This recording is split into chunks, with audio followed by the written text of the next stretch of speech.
Hello students, good morning. Today we are going to start 4.10, that is 4.10 projectile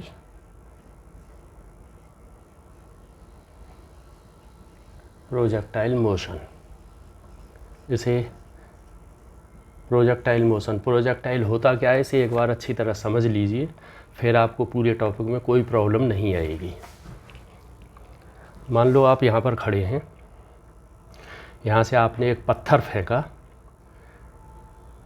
फेंका और ये ऐसे ज़मीन पर आ गया।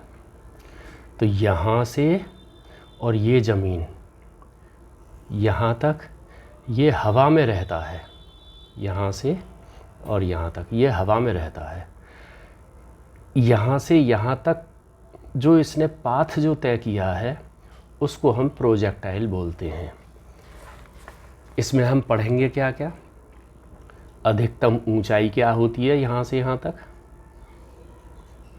यहाँ से यहाँ तक अधिकतम दूरी कितनी होगी, और पूरा टाइम यहाँ से यहाँ तक टाइम कितना लगा है, और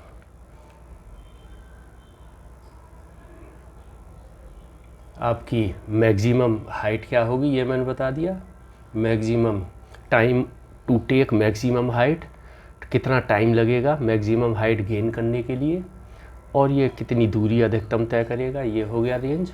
तो ये 5-6 चीज़ें इसमें हम पढ़ेंगे। ये मेरा ख्याल है समझ में आ गया होगा।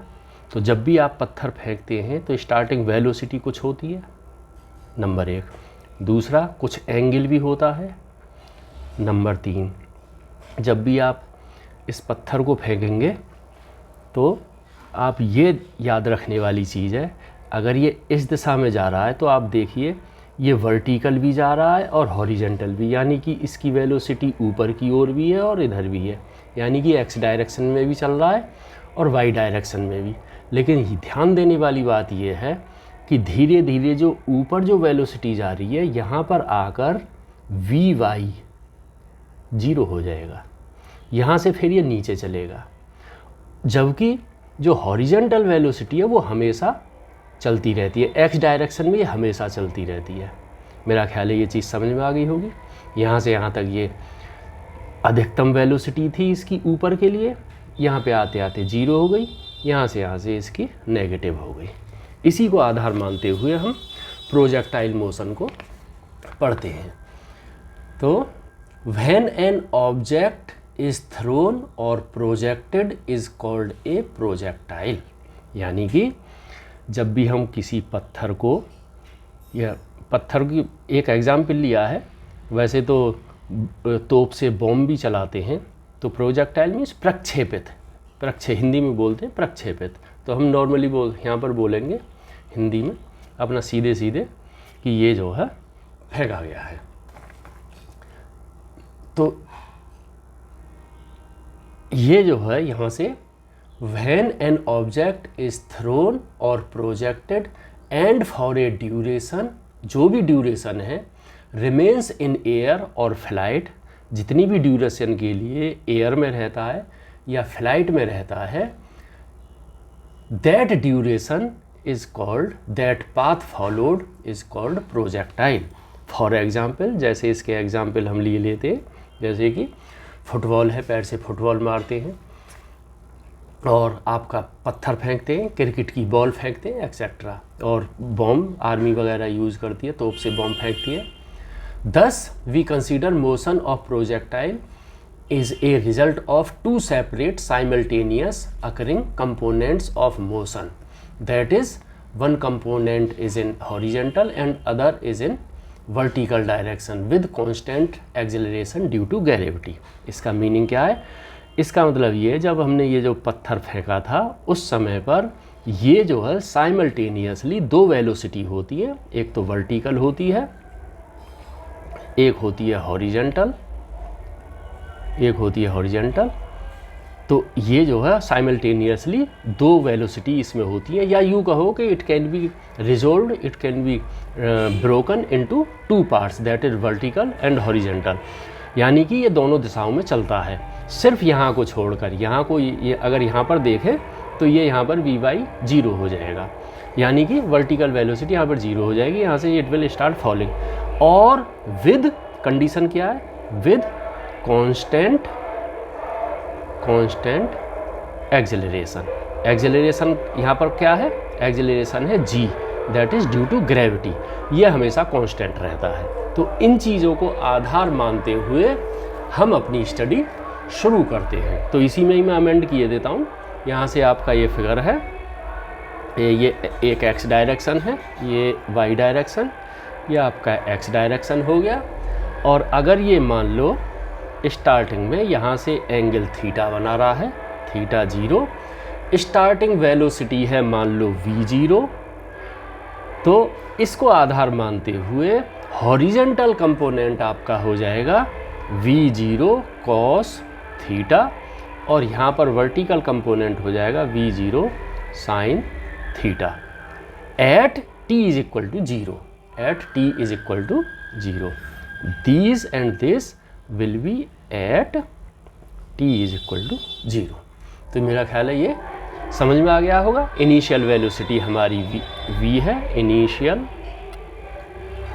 Velocity is v0 at t is equal to 0। यहाँ पर जो डिस्टेंस है यहाँ पर वो x0 y0, यानी कि ये दोनों ही यहाँ पर 0 हैं, इसमें कोई प्रॉब्लम नहीं है। तो इसी को आधार मानते हुए अब हम आगे चलते हैं। इसको हम प्रोजेक्टेड एंगल भी बोलते हैं। थीटा 0 को प्रोजेक्टेड एंगल या प्रक्षेपित एंगल, हिंदी में बोलेंगे प्रक्षेपित एंगल, प्रोजेक्टेड एंगल।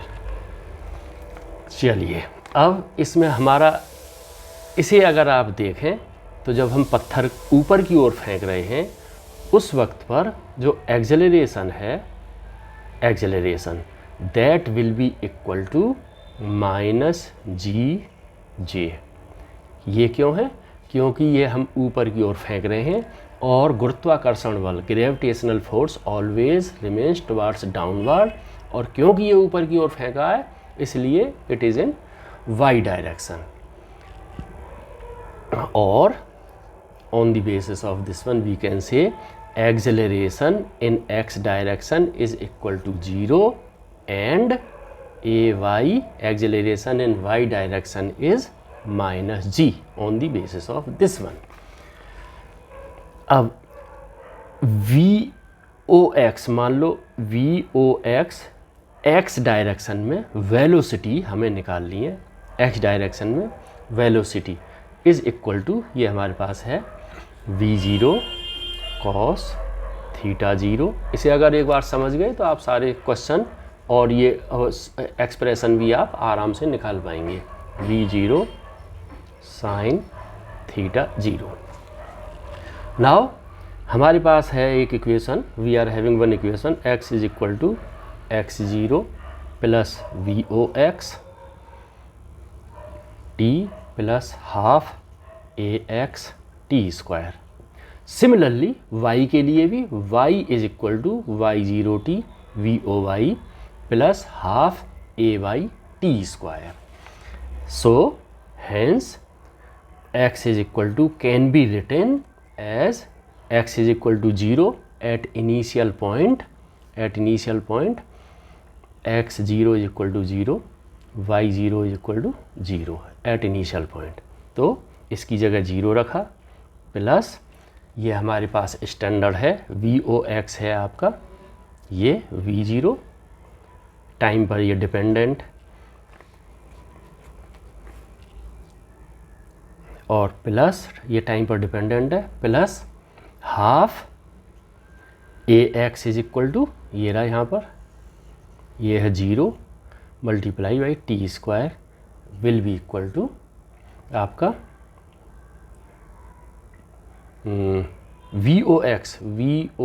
vox है v cos थीटा 0, v0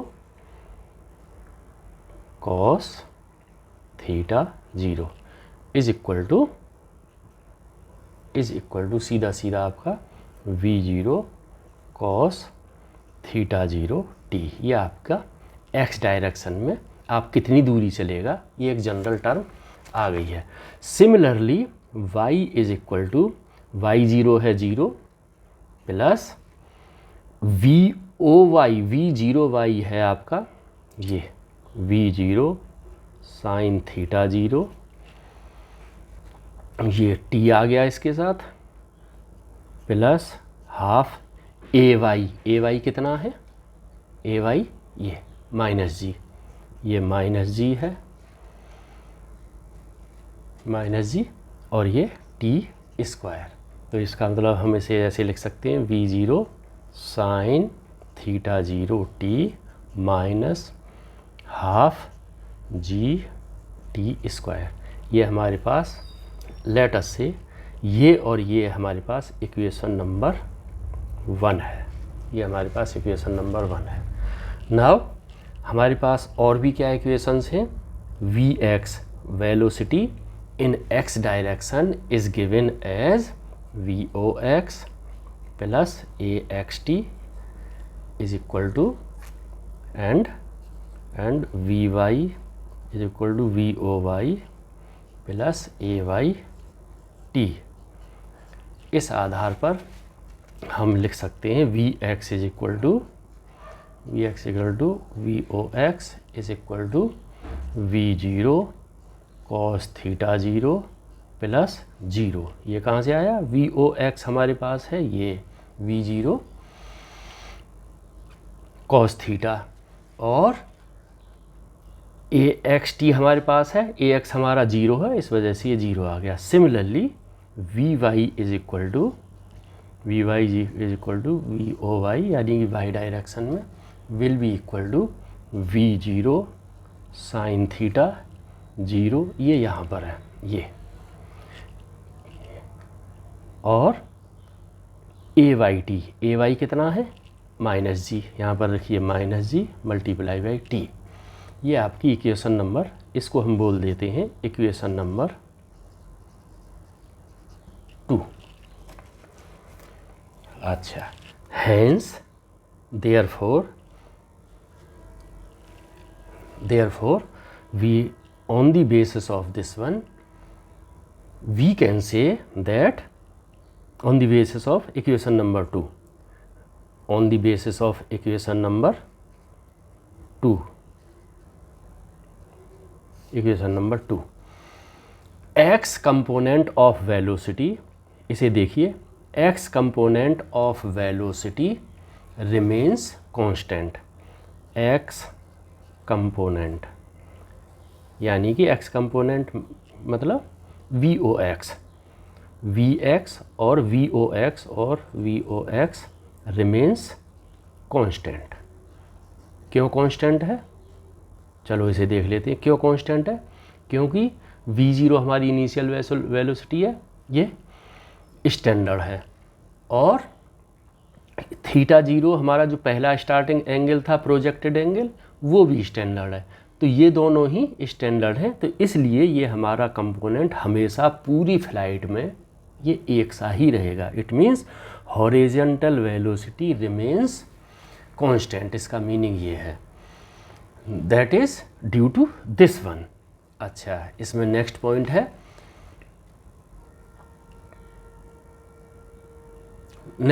है, जबकि Vy और Voy does not remains, it always changes, always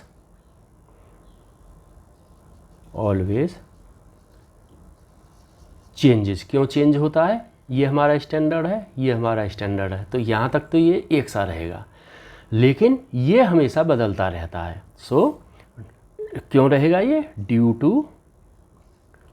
to changing of T, due to changing of time, क्योंकि टी हमेशा बदलता रहेगा, इस वजह से ये हमेशा ये बदलता रहेगा। तो ये प्रूफ करने के लिए भी आ सकता है कि prove why horizontal component of velocity remains constant and Y component that is velocity in Y direction always changes. तो प्रूफ ये हो गया, on the basis of this equation you can prove this. और समझने के लिए एक डायग्राम लेते हैं, उससे आपको ये थोड़ा और क्लियर होगा।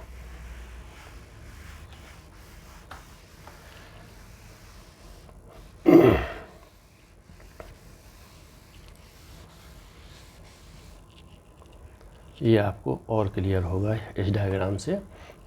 ये था हमारा। ऑफ कोर्स आप समझ तो गए हैं, इसमें तो कोई प्रॉब्लम है ही नहीं। यहाँ से एक वो चला, यहाँ पर आप देखिए, ये अगर एंगल थीटा 0 है, ये इस डायरेक्शन में गया है, तो वेलोसिटी कंपोनेंट यहाँ पर ये और ये एक्स डायरेक्शन यहाँ पर हो गया। थोड़े समय के बाद मान लो आप यहाँ पर आ गए, ये v हो गया आपका V O X in I direction, that is in X direction, और ये हो गया V O Y J direction में हो गया। सिमिलरली आप यहाँ पर आए, इस कंडीशन में ये वेलोसिटी अब भी यही रही we O x I direction में, लेकिन ऊपर वाला 0 है, तो ये ऊपर हम नहीं बनाएंगे। It means V O Y is equal to V Y is equal to 0। तो ये मेरा ख्याल है समझ में आ गया होगा। ऐसे ही अगर हम इस पॉइंट पर देखें तो वी वाई कंपोनेंट जो वो डाउनवर्ड है, और ये अभी भी उसी कंडीशन में वी ओ एक्स आई। यहाँ पर भी आप देखेंगे एक नीचे चला जाएगा कंपोनेंट, एक इधर चला जाएगा। ऑफ कोर्स यहाँ पर वेलोसिटी वाई डायरेक्शन और एक्स डायरेक्शन दोनों में 0 हो जाएगी। यहाँ पर एंगल हो जाएगा आपका माइनस थीटा 0, माइनस थीटा 0 हो जाएगा। ये है, ये यहाँ से यहाँ तक जो एंगल ऐसे है, तो ये हम एक्सपेक्ट करते हैं कि ये ऐसे आया है, तो ये माइनस थीटा 0 हो जाएगा। इसको ध्यान में रखते हुए अब हम एक्सप्रेशंस निकालते हैं जो कि बहुत ही काम की हैं। इनको इक्वेशन नंबर 2 ये और ये याद रखना, और इक्वेशन नंबर ये और ये याद रखना, क्योंकि ये आगे काम आएंगे। अब on the basis of these equations we are going to calculate some important results, जो कि मैंने स्टार्टिंग में बताया था कि कितनी मैक्सिमम हाइट होगी, कितना टाइम लगेगा मैक्सिमम हाइट में, कितना जो है मैक्सिमम दूर जाएगा, टोटल फ्लाइट टाइम कितना लगेगा, एंगल क्या होगा, ये सारी चीज़ अब हम निकालेंगे। तो सबसे पहले हम मैक्सिमम हाइट पर एंगल निकालते हैं। एंगल एट मैक्सिमम हाइट वो कितना होगा, यहाँ पर देखिए, यहाँ पर डेफिनेशन वो क्या है, हम नॉर्मली जो एंगल निकालते हैं वो ऐसे निकालते हैं। यहाँ पर मान लो थीटा 0, तो tan theta is equal to ये x ये y, यानी कि y ये y, तो y अपॉन हम x कर देते हैं, तो हमारा जो है एंगल थीटा निकल आता है।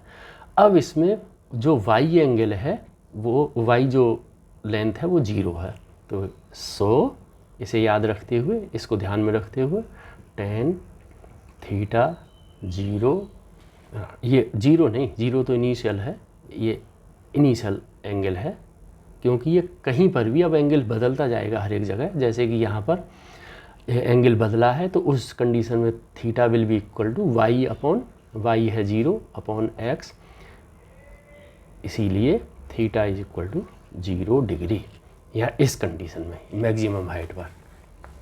अच्छा, अदर इक्वेशन निकालने के लिए, to know path of projectile और shape of path we eliminate T in equation 1। Equation 1 यहाँ पर जो लिखी थी, 2 इक्वेशन थी, उनको हम दिमाग में रखते हुए उसके आधार पर हम ये देखते हैं कि ये जो पाथ इसने जो फॉलो किया है वो क्या है, सर्कुलर है, रेक्टेंगुलर है, या किस टाइप का है, वो हम जानने की कोशिश करेंगे।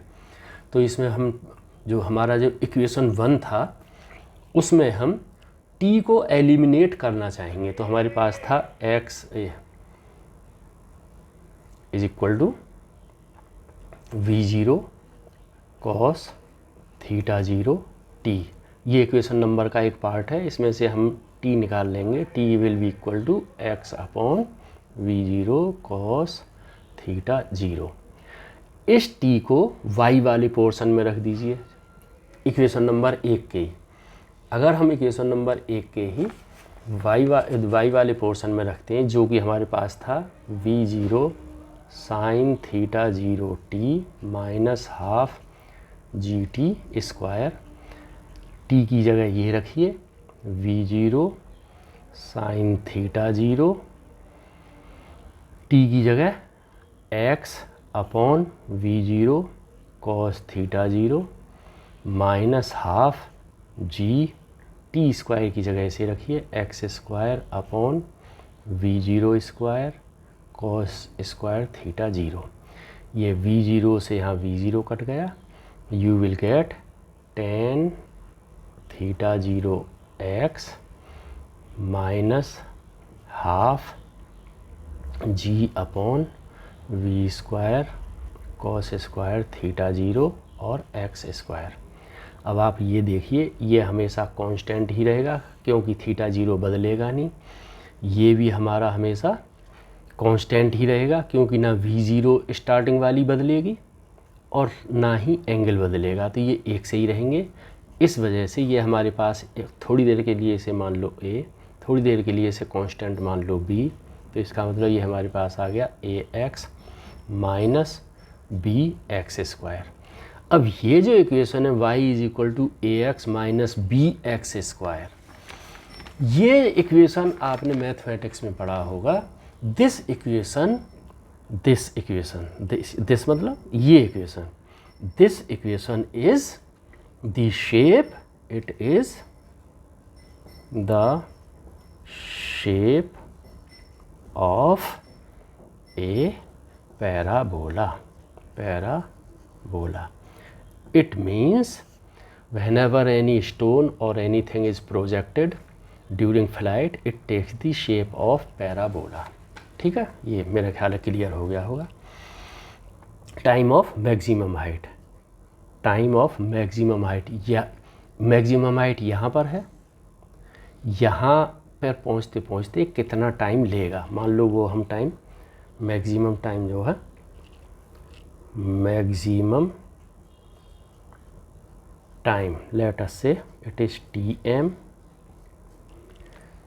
Eight maximum height. कितना टाइम लिया इसने मैक्सिमम हाइट, इस तक इसने कितना टाइम लिया है। तो हमारे पास इक्वेशन नंबर 2 को याद कीजिए, उसमें जो वी वाई की इक्वेशन थी वो हमारे पास थी V Y is equal to v0 sine theta 0 minus G T.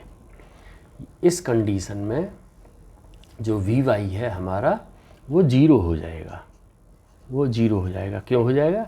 क्योंकि यहाँ पर पहुँचते पहुँचते जो वाई डायरेक्शन में जो वेलोसिटी थी वो ज़ीरो हो गई, that's why it will be equal to zero. So और दूसरी इक्वेशन क्या थी हमारी? दूसरी इक्वेशन है V X is equal to V O X is equal to v0 cos theta 0।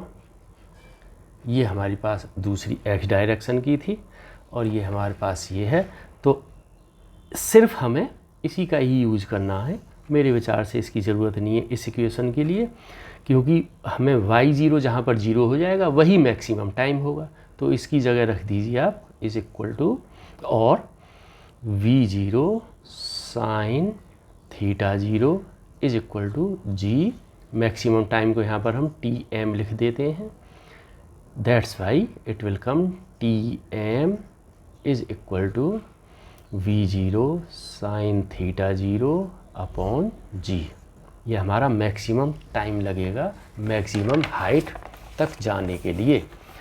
अच्छा, और अगर कोई पूछे ये तो आप यहाँ से यहाँ तक गए इतना टाइम लगाए, अगर यहाँ से यहाँ तक टाइम लगता ज़मीन तक आने में तब कितना लगता है? तो सीधा सीधा डबल टाइम लगेगा, जितना यहाँ तक लिया है उतना यहाँ तक लगेगा अगर एयर रेजिस्टेंस 0 है। और वैसे अगर निकालना चाहें तो total time, total flight time, total flight time यानी कि कितनी देर वो हवा में रहा है। अगर उसे हम फ्लाइट टाइम को TF अगर लिख दें, उस कंडीशन में हम इक्वेशन नंबर में फिर जो इक्वेशन नंबर जो आपकी x वाली थी एक्स जो ये जिसमें एक्स और वाई हमने निकाला था, वहाँ पर हमारे पास था y is equal to v0 sine 0 theta 0t minus half GT²। यदि इसमें हम y की दूरी को, क्योंकि यहाँ पर अगर हम आ गए तो y डायरेक्शन में कितनी दूरी है, 0। इस कंडीशन में y इज इक्वल टू 0 है, तो इसमें y को 0 रख दीजिए। अगर आप इसे 0 रख देंगे, इसे इधर लाएंगे तो ये हो जाएगा v0 sine theta 0t is equal to half GT², और एक t से t कट जाएगा और आपको मिल जाएगा total flight time TF is equal to v0 sine theta 0 upon g, और ये दो इधर आ जाएगा। तो ये अब देख लीजिए, ये टाइम हाफ है इसका, और इन दोनों इक्वेशन से हमें क्या मिल जाता है, TF is equal to 2TM। ये प्रूफ है। मेरा ख्याल है ये समझ में आ गया होगा। Let us move to another point.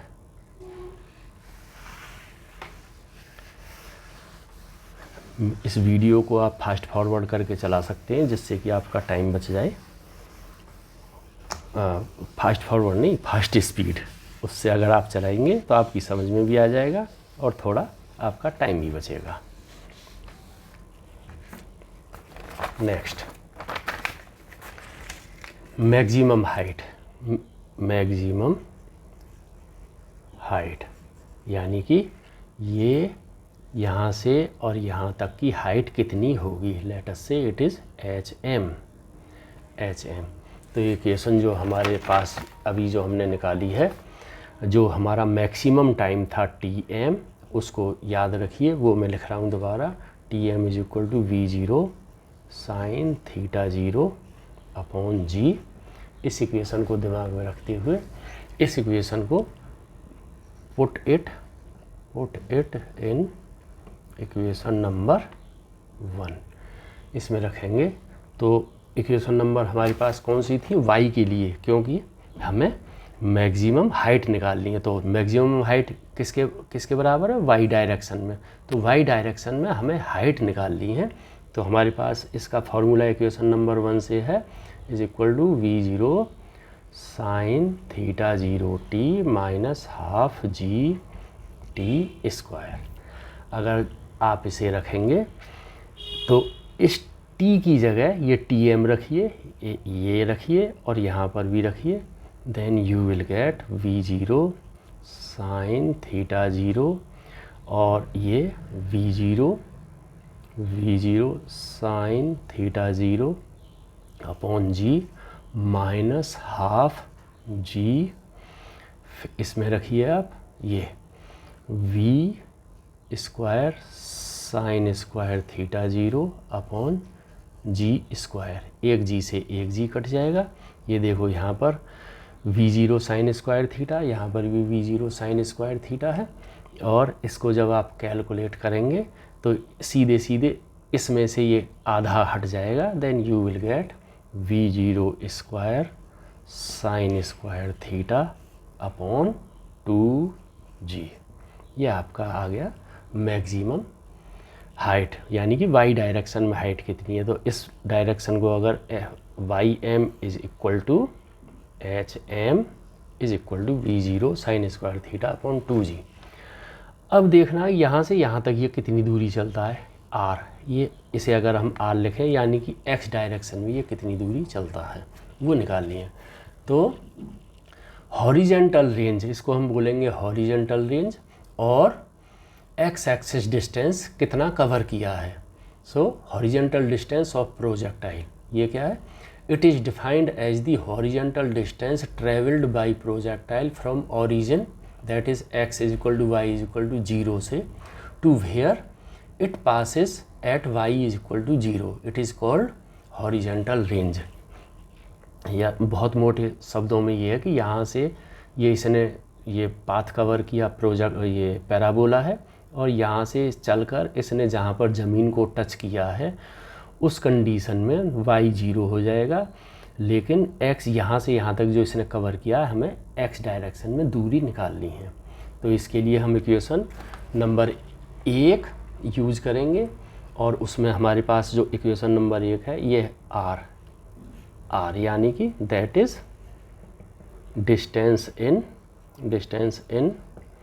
x direction when it touches the ground, जब ये ज़मीन को टच करता है। तो उस कंडीशन में हमारे पास इक्वेशन नंबर 1 कोई दिमाग में लाइए, उसमें है x is equal to v0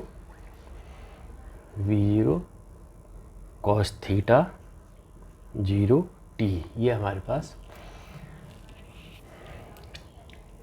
equation थी। और t की जगह हम रख देंगे, t की जगह हमारे पास एक इक्वेशन है जो टोटल फ्लाइट में जो टाइम लगा था tf, टोटल फ्लाइट में हमारा कितना टाइम लगा था 2v0 sin theta 0 upon g, यानी कि ये जितना हमारा टाइम लगा था वो यहाँ से यहाँ तक आने में वो हमारे पास tf था और x की हमें दूरी निकाल लिए। तो ये t यहाँ पर हो जाएगा अधिकतम टाइम जितना इसने लिया है, तो इस tf को इसमें रख दीजिए।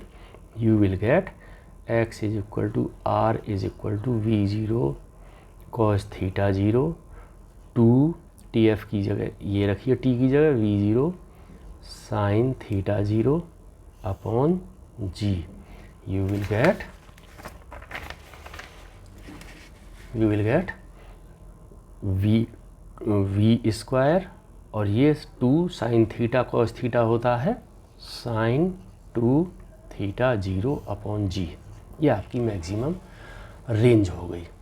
अभी इसमें अगर ये मैक्सिमम रेंज किस एंगल पर चलेगा, मैक्सिमम रेंज ये अधिकतम दूरी ये कब तय करेगा, यानी कि आर एम कब किस कंडीशन में करेगा, जब थीटा की वैल्यू 45 डिग्री हो जाएगी।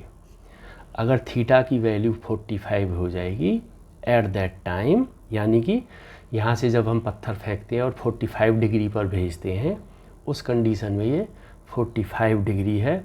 इस 45 को यहाँ पर रखेंगे, 45 मल्टीप्लाई बाई 2 साइन 90, साइन 90 की वैल्यू मैक्सिमम जो है साइन की वैल्यू 1 होती है, तो साइन 90 की वैल्यू 1 हो गई। इसका मतलब maximum distance will be v0, यहाँ पर ये v0 square upon g only at theta is equal to 45 degree. अगर इस एंगल पर प्रोजेक्टेड किया जाए तभी ये मैक्सिमम दूरी तय करेगा। लेकिन अभी जो हमारा जो एक मेरे को नाम याद नहीं रहा जिसने गोल्ड लिया है भाला फेंकने में, बहुत दूरी जो गई है, अभी इस पर कैलकुलेशन चल रही है कि उसने जो भाला फेंका है वो एग्जैक्ट 45 डिग्री पर नहीं फेंकता है, वो कुछ उसका एंगल अलग है। जब वो ज़्यादा दूर जाके पड़ता है तो वो एक अलग विषय है, लेकिन मैंने आपके लिए एक सोचने के लिए वो दे दिया है पॉइंट। तो एज़ पर थ्योरी ये है मैक्सिमम डिस्टेंस जो कि कवर होगा। अब एक क्वेश्चन है,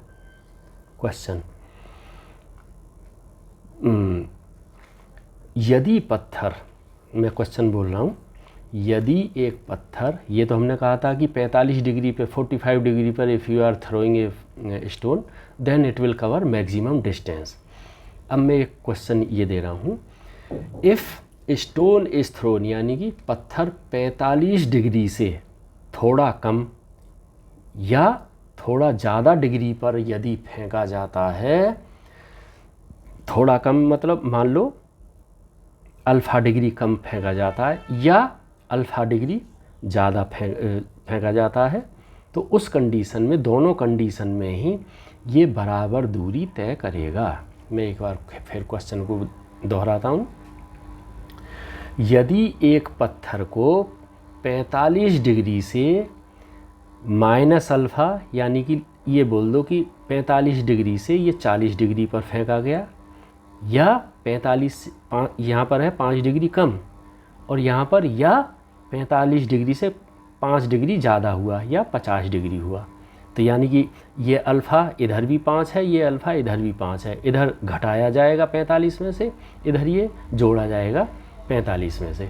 यानी कि अगर बराबर क्वांटिटी कम या ज़्यादा पर पत्थर फेंका जाए तो दूरी समान तय करेगा।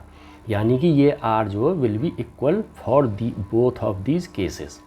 तो इसको प्रूव करना है, हाउ टू प्रूव दिस।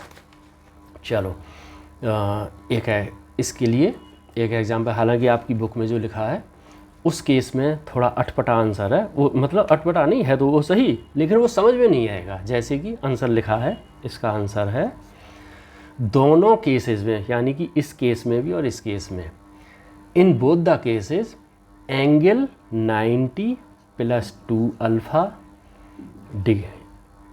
व 90 - 2 अल्फ़ा रहेगा। तो इक्वेशन जो हमारे पास जो ये इक्वेशन है, इसके अनुसार एज पर दिस इनकी दोनों, इसके लिए भी और इसके लिए भी वैल्यू ये सेम आएगी। दैट्स वाई इस आर की वैल्यू बराबर होगी।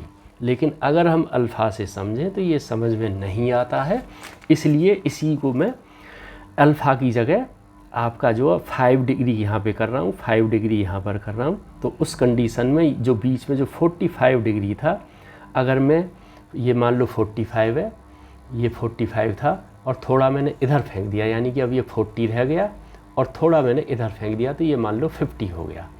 तो उसको ध्यान में रखते हुए मैं इसे कैलकुलेट करता हूँ। तो हमारे पास इक्वेशन है R = V0² साइन, यहाँ पर रखिए 40 अपॉन इस इक्वेशन में अपॉन G, एंड R = दूसरे केस में V0² साइन 2 और यहाँ पर था 50, तो यहाँ पर रखिए 250 अपॉन G। ये दोनों आ गए, सिर्फ मैं इसको ही ले रहा हूँ। ये आ गया साइन 80 डिग्री और ये आ गया आपका साइन 100 डिग्री। अब इसको हम कैसे रखते हैं, इसको आप रखिए साइन 90 - 10। 10 कहाँ से आया, ये अल्फ़ा 5 था और इस 2 की वजह से ये डबल हो गया, और यही ये बुक के अनुसार दिखा रहा है, यही ये बुक के अनुसार दिखा रहा है जो मैंने पढ़ा था, जो बोल रहा था साइन 90 - 2 अल्फ़ा, ये वाला। और दूसरे केस में जब ये था, इसको हम लिख सकते हैं साइन 90 + 10। 10 क्यों आया है, 5 × 2, और बुक के अनुसार ये है, यानी कि जो अल्फ़ा के अनुसार 90 + 2 अल्फ़ा। अब इन दोनों की वैल्यू निकालिए, इसकी वैल्यू आएगी आपकी cos 10, इसकी भी वैल्यू आएगी आपकी cos 10। इन दोनों वैल्यूओं को आप इसमें रखिए, इसमें रखिए, दोनों केसेस में, इसमें नहीं, मतलब इस सब की जगह, इस साइन 2 थीटा की जगह cos 10 रखिए, फिर दूसरी जगह भी cos 10 रखिए, तो वैल्यू आपकी सेम आएगी, जो भी cos 10 की वैल्यू हो। It means on the basis of this one we can say if a stone is thrown either -alpha or +alpha, it will cover same distance on the ground. ठीक है, ये मेरा ख्याल है आपकी समझ में आ गया होगा। और इसी के साथ मेरा ख्याल है ये टॉपिक ख़त्म हो जाता है।